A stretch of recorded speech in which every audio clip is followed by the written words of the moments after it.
അടുത്തും അകലെയുമായി ഈ ഉച്ചഭാഷയുടെ ശബ്ദപരിധിക്കുള്ളിൽ ഞങ്ങളെ ശ്രമിച്ചുകൊണ്ടിരിക്കുന്ന എല്ലാ നല്ലവരായ ടി കമ്പനി നിവാസികൾക്കും രാജകുമാരി പാസ്റ്റേഴ്സ് ഫെലോഷിപ്പിന്റെ സ്നേഹാഭിവാദനങ്ങൾ.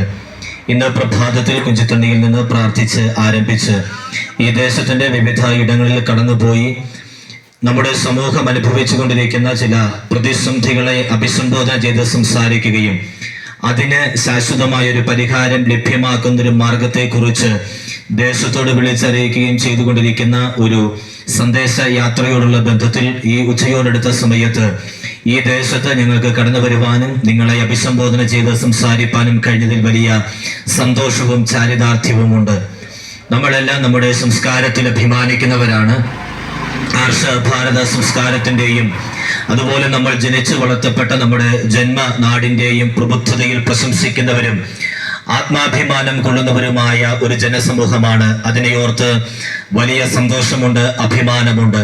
എന്നാൽ മാനവരാശി ഒരു ഭാഗത്ത് വലിയ പുരോഗതി കൈവരിച്ചു കൊണ്ടിരിക്കുന്ന അതേ സമയത്ത് നമ്മുടെ ജീവിതത്തിന്റെ എല്ലാ മേഖലകൾക്കകത്തും മാറ്റങ്ങളും പുരോഗതികളും സംഭവിക്കുന്നുണ്ട്.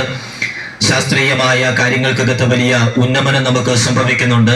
വിദ്യാഭ്യാസപരമായ മുന്നേറ്റങ്ങൾ നമുക്കുണ്ടാകുന്നുണ്ട്. ആരോഗ്യ മേഖലകൾക്കകത്ത് വൈദ്യശാസ്ത്ര രംഗത്ത് മികച്ച അനുഭവങ്ങളിലേക്ക് കടക്കുവാൻ നമുക്ക് കഴിഞ്ഞിട്ടുണ്ട്.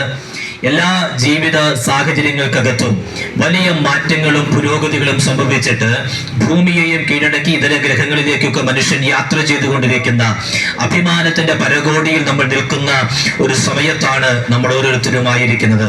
എന്നാൽ ഇത്തരം അഭിമാനകരമായ നേട്ടങ്ങൾ നമ്മൾ ഒരു ഭാഗത്ത് കൈവരിച്ചു കൊണ്ടിരിക്കുമ്പോൾ തന്നെ ഇതിന്റെ മറുഭാഗം നമ്മെ വേദനിപ്പിക്കുന്ന, നമ്മെ ദുഃഖിപ്പിക്കുന്നതായ ഒരു സാഹചര്യം കൂടിയുണ്ട്.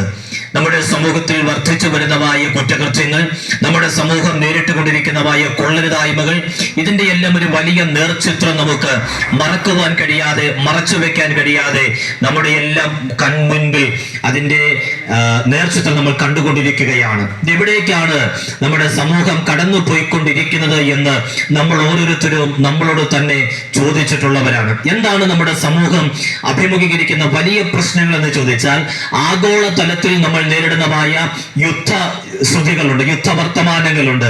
ഏതു സമയത്തും പൊട്ടിപ്പുറപ്പെട്ടേക്കാവുന്ന ഒരു മൂന്നാം ലോക മഹായുദ്ധത്തെ ഭയന്നുകൊണ്ടാണ് ലോകത്തിലെ ആളുകളെല്ലാം ജീവിച്ചുകൊണ്ടിരിക്കുന്നത്.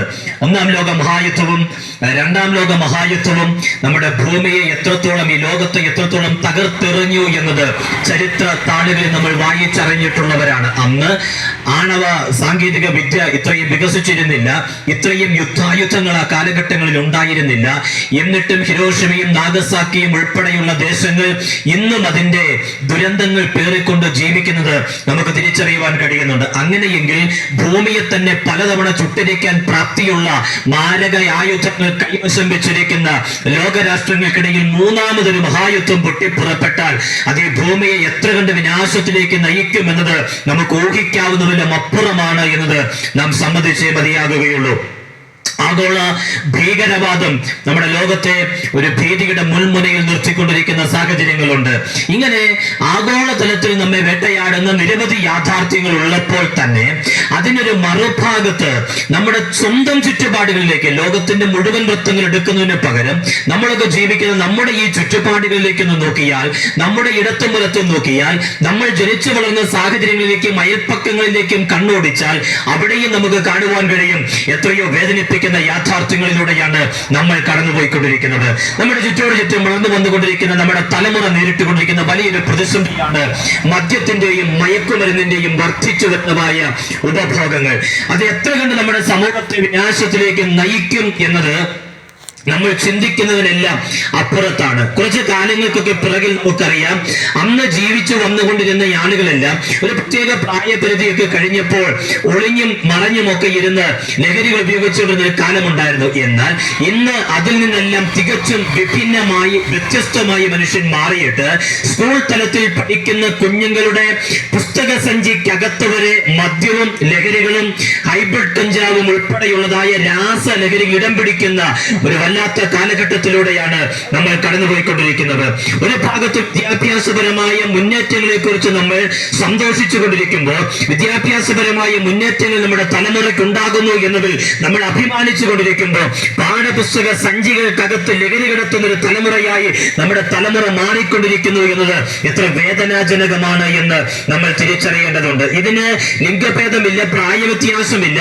ഏത് പ്രായത്തിലും ഏത് ലിംഗത്തിലുമുള്ള ആളുകൾ ഇത് ഉപയോഗിച്ചു കൊണ്ടിരിക്കുന്നതായ ഒരു സാഹചര്യമുണ്ട്. ബസ് സ്റ്റാൻഡിൽ മറഞ്ഞിരുന്ന് അല്ലെങ്കിൽ പബ്ലിക് സ്ഥലത്തൊക്കെയും ഒരു ഒഴിഞ്ഞ കോണിലേക്ക് മാറി നിന്ന് ലഹരി ഉപയോഗിക്കുന്ന പെൺകുഞ്ഞുങ്ങളെ ഉൾപ്പെടെ കാണുമ്പോൾ നമ്മുടെ ആധുനിക സമൂഹത്തിന്റെ അപജയം എത്ര വലുതാണ് എന്ന് നമ്മൾ തിരിച്ചറിയേണ്ടതായിട്ടുണ്ട്.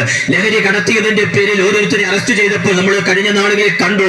സ്വന്തം കാമുകനോടൊത്തൊരു പെൺകുട്ടി പിടിക്കപ്പെട്ടപ്പോൾ അവൾ അറിയാതെ നിലവിളിച്ചു, ഞാൻ അറിഞ്ഞുകൊണ്ടല്ല ഇതിനകത്ത് അകപ്പെട്ടതെന്ന് നിലവിളിച്ചതായ ചരിത്രമൊക്കെ നമ്മൾ കാണുന്നുണ്ട്. മദ്യം ഉപയോഗിക്കുന്നതിന്റെ, ലഹരി ഉപയോഗിക്കുന്നതിന്റെ, അത് കടത്തു നടത്തുന്നതിന്റെ വാഹകരായല്ല നമ്മുടെ തലമുറ മാറിക്കൊണ്ടിരിക്കുന്നത് ഒരു വേദനാജനകമായ യാഥാർത്ഥ്യമാണ്.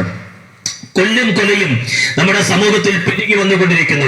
അക്രമ സ്വഭാവത്തിന് യാതൊരു മാറ്റവുമില്ലാതെ ഇത് ഓരോ ദിവസവും കുറയുകയല്ല, ഇത് വർദ്ധിച്ചു വന്നുകൊണ്ടിരിക്കുന്നത് നമുക്ക് തിരിച്ചറിയുവാനായിട്ട് കഴിയുന്നുണ്ട്.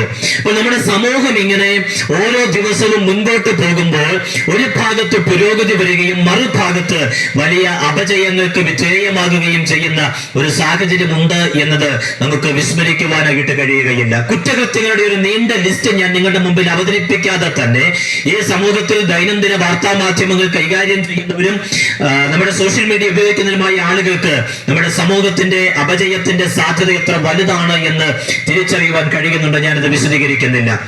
ആരാണ് ഇതിനൊരു പരിഹാരം നിർദ്ദേശിക്കേണ്ടത്? ആരാണ് ഇതിനൊരു മാറ്റം നൽകുവാൻ പര്യാപ്തരായവർ? സമൂഹത്തെ ഉദ്ധരിക്കുവാൻ സ്വയം പര്യാപ്തരായി മുൻപോട്ട് വന്നിരിക്കുന്ന നിരവധി സമൂഹങ്ങൾ നമ്മുടെ ചുറ്റുപാടുകളിലുണ്ട്. ഏറ്റവും പ്രധാനപ്പെട്ട ഒന്ന് മതസംവിധാനങ്ങളാണ്. സമൂഹത്തെ പുനരുദ്ധരിക്കുവാൻ വേണ്ടി, ഇതിനെ നന്നാക്കി എടുക്കുവാൻ വേണ്ടിയിട്ടാണ് ഇവിടെ മതസംവിധാനങ്ങൾ രൂപപ്പെട്ടിട്ടുള്ളത്. ഭാരതം മതങ്ങളുടെ ഏറ്റില്ലമാണ്. ഇവിടെ ജനിച്ച് വളർന്ന സ്വദേശീയ മതങ്ങളെയും വിദേശീയമായി കടന്നു വന്ന മതങ്ങളെയും ഒരുപോലെ രണ്ട് കൈയും നീട്ടി സ്വീകരിച്ചൊരു പാരമ്പര്യം ഭാരതത്തിനുണ്ട്. മതങ്ങളുടെ ഏറ്റില്ലമായ ഭാരതത്തിൽ നിന്നുകൊണ്ട് എല്ലാ മതങ്ങളെയും ആദരവോടെ നോക്കി കാണുമ്പോൾ തന്നെ ഞങ്ങൾ ഒരു കാര്യം പറയാം.